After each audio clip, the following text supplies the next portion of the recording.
Hey guys, so I wanted to talk about, I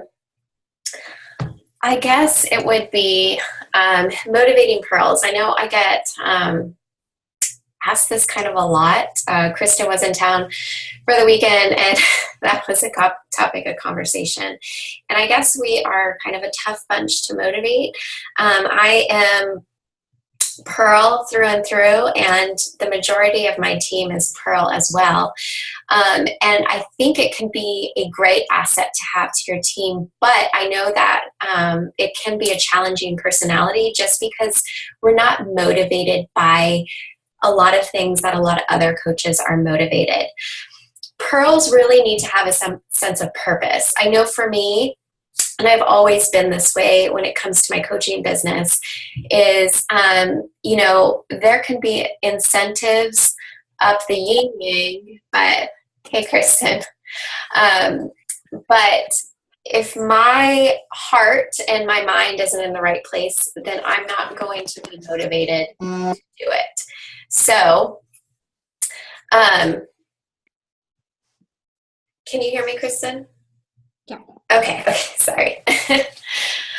um, let's see.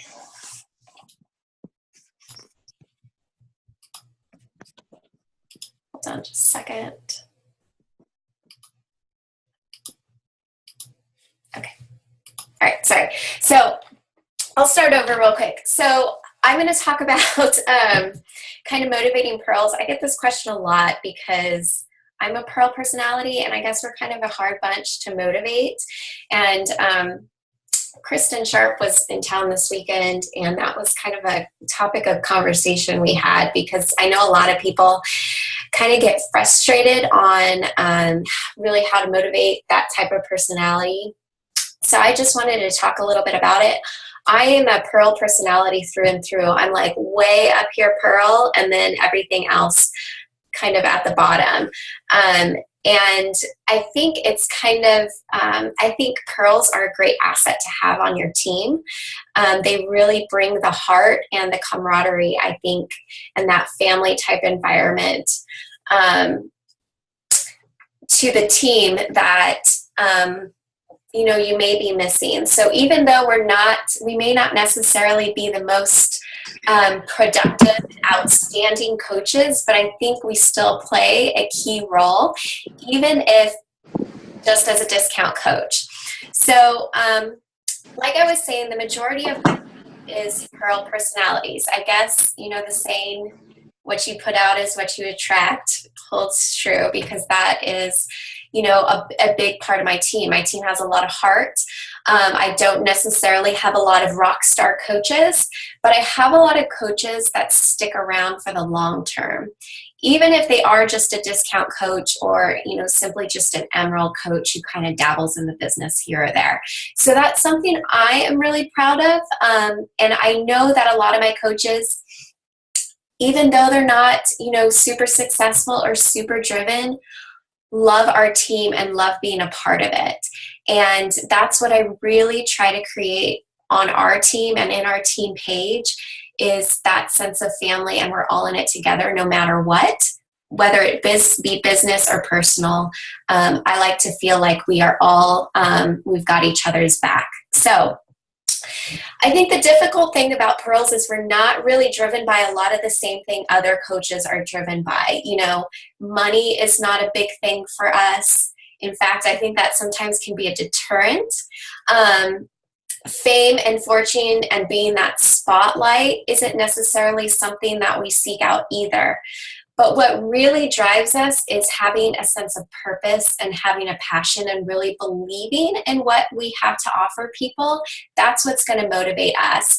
We're going to be slower growing coaches just because we want to make sure our heart's in the right place and that we have like a close relationship with the people we're inviting.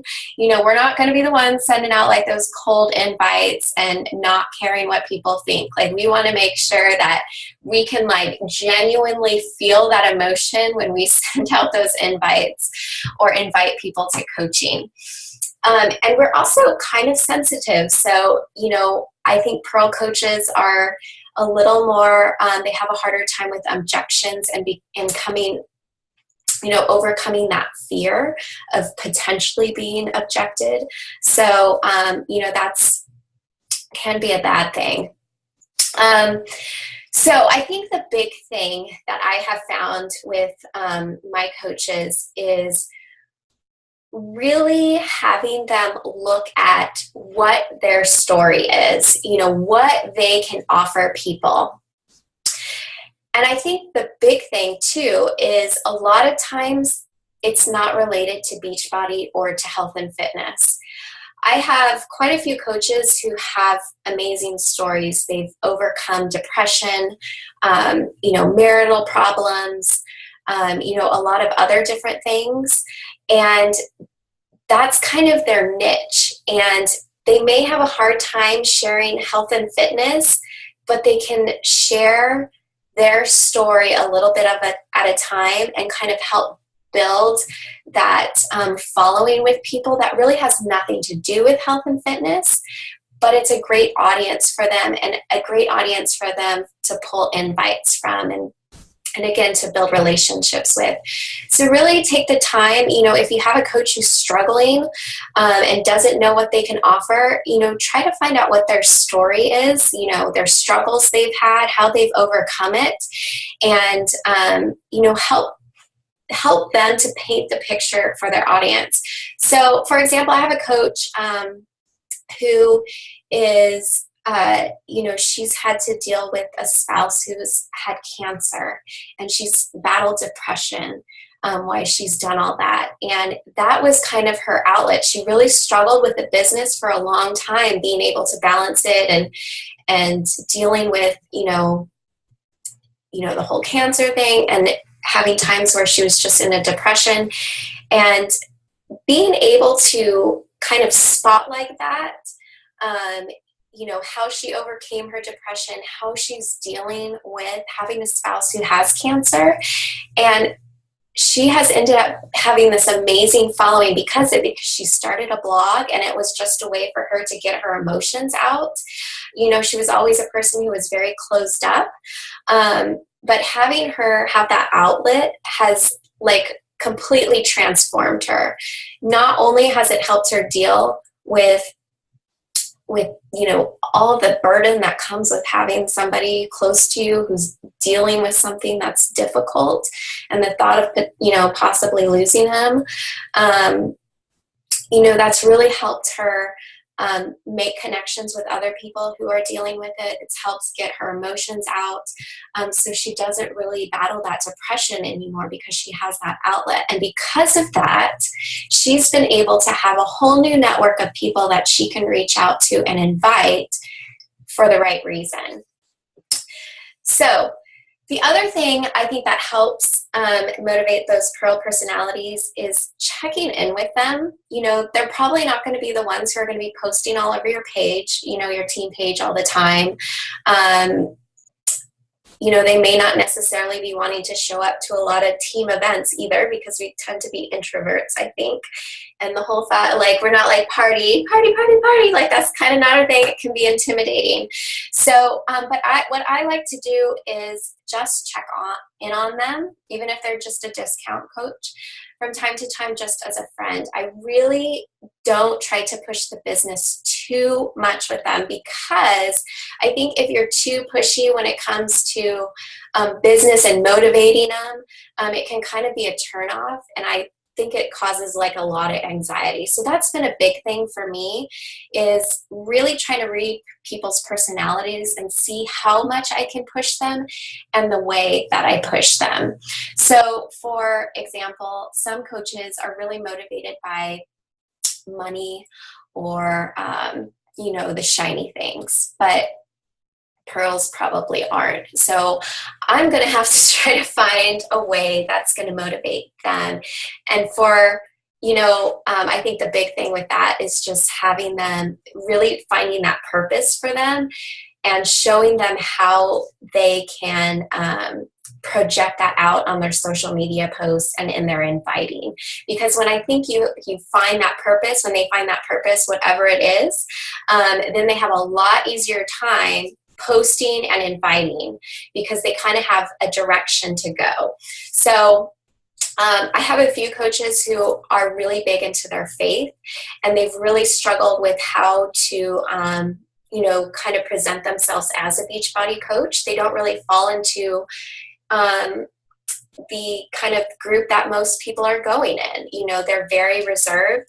They're very modest. So the direction they're going to go is a lot different than, say, how like some of the top 10 coaches are going. They're not going to be like midriff pictures and, look at me type posts, but their posts are going to be more talking to what their niche is, and that's going to be like the faith-based community. So they have a lot more deeper posts, and I think they do a great job of sharing that, and they have a huge following doing that. So really finding out like what their passion is, what they enjoy, really goes a long ways. So the other thing I like to do is, these aren't going to be people that are necessarily going to be like stepping up and wanting to play a big leadership role in our group. But I know a lot of them, I think, secretly want it. So what I like to do is try to tap into, find out what people's strong points are, what their strengths are. Find that area of expertise that they have, and then ask them to step up and help lead something that aligns with what their strength or expertise is. So, and it could be something super minimal. I have one coach who just, she has a personal development kind of book club with some of our coaches, and it's just an easy thing for her to lead.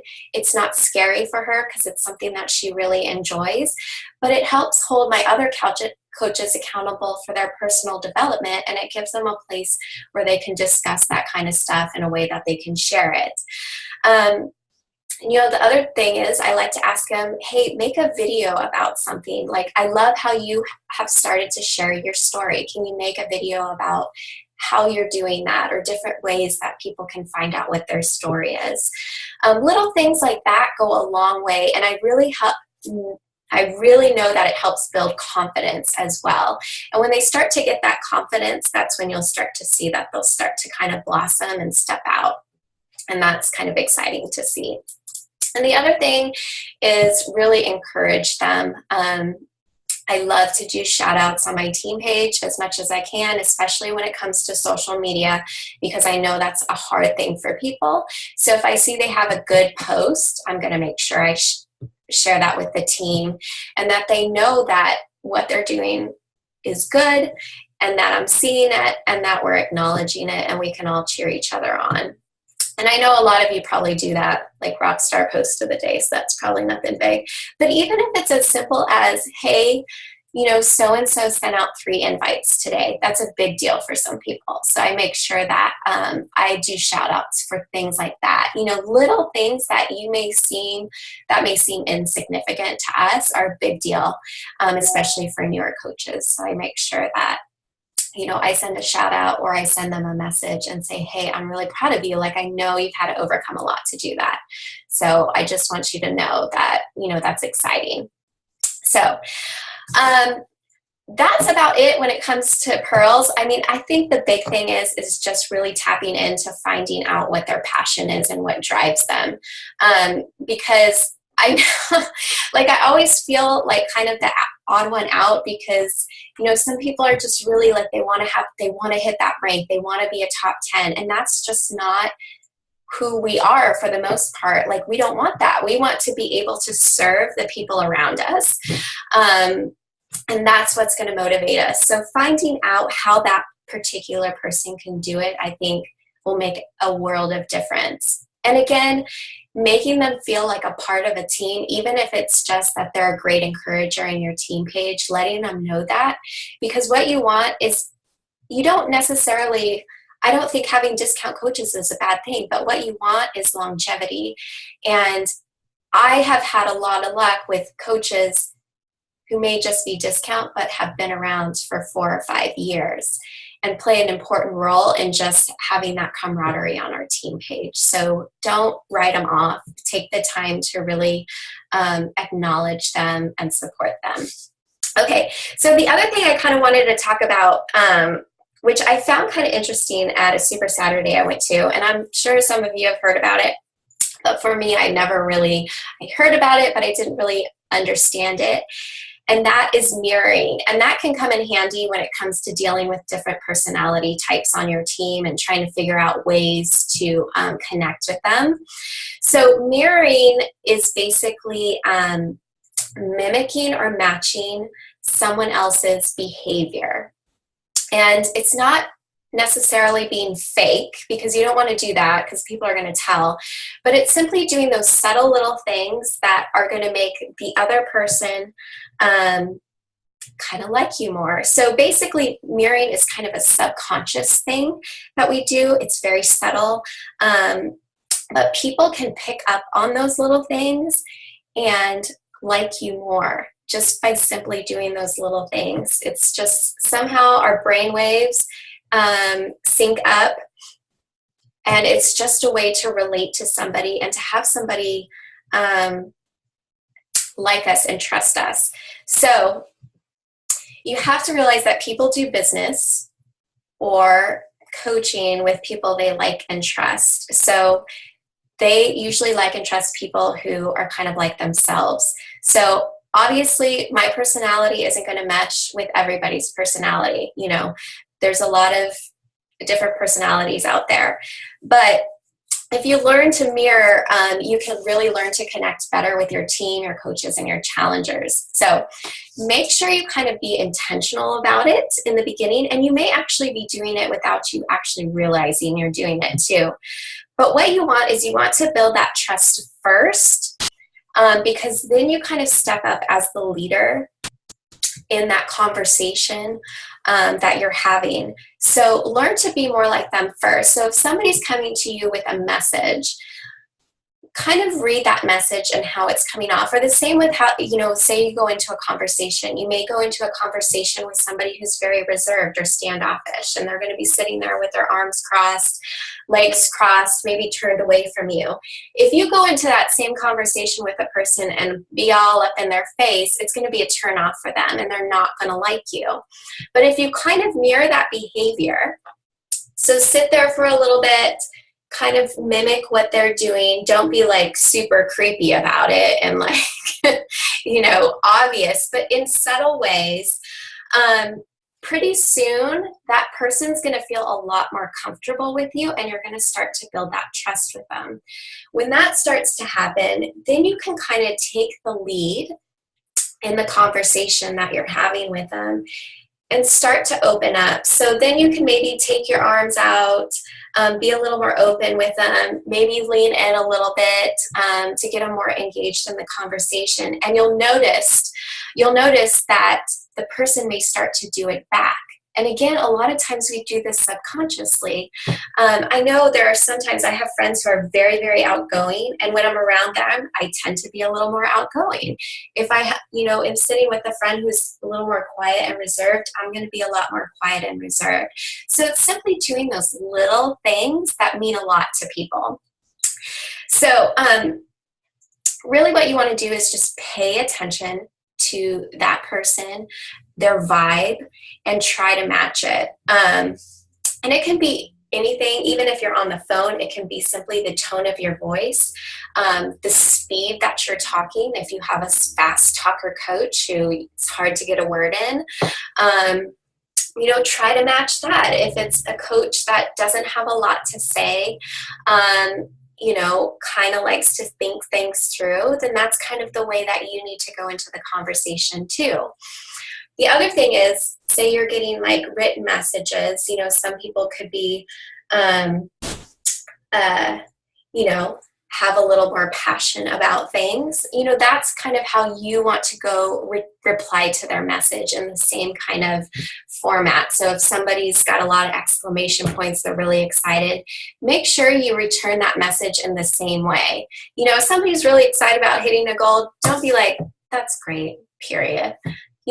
They're not going to get a lot from that. But if you match your response, they're going to be excited too. So really pay attention to that. And the same with the coaches on your team. If you just have some coaches that have a different personality type, just try to kind of tone yours down or up yours a little bit to kind of match them, because that's going to make them feel more welcome, and it's going to build a better relationship between the two of you. So that's about all I wanted to talk about today. If you guys have any questions, I don't want to keep you too long either. So yes, Rhonda, I am like straight up Pearl. Like I'm way Pearl, and then like everything else is the same, and probably like Sapphire. Like I wish I was way more outgoing, but I'm not. Like I love having close relationships with people, but I'm very much an introvert too. So even like big settings with a lot of people is too much. Yay, Rhonda, I'm glad there's not a lot of us. So, but yeah, like I was saying in the beginning, like I think we're like the heart and soul of the team. Like we're the one, like if you're having a problem, go to a Pearl, because we love that stuff. Like we eat it up. We just love giving hugs and like supporting people. So that's the other positive of having Pearls on your team. You know, if you're having a bad day, just contact. Yes, that's very true. Yeah, sometimes it can be burdensome though, because then I don't know, like Rhonda, like I take on like a lot of people's stress too. Like if they're having a hard time, then I take it personally, and it's hard. So anyways, but yeah, I hope that helps. Does that help at all? I think just really tapping in to find out what drives that person, whatever cause it is. But yeah, probably money and swag is not going to be swaying us. So I was joking, like I said, like Kristen Sharp was in town this weekend, and I was like, we were talking about motivating our team, and I was like, oh, I got a lot of Pearls. So I was like, I feel like I need to motivate them with like a mission trip or something. Like that would be more motivating, I think, for my team than like, look at this purse. Like that would just like, nobody cares about that. Which kind of sucks sometimes, because that's easy to do. So yeah, if you guys does anybody have any questions? Anything they need help with that I could help with? Nothing? Okay, I'll let you go then. Thank you guys for taking the time to come out, and I'll post this in the group. All right, take care, guys.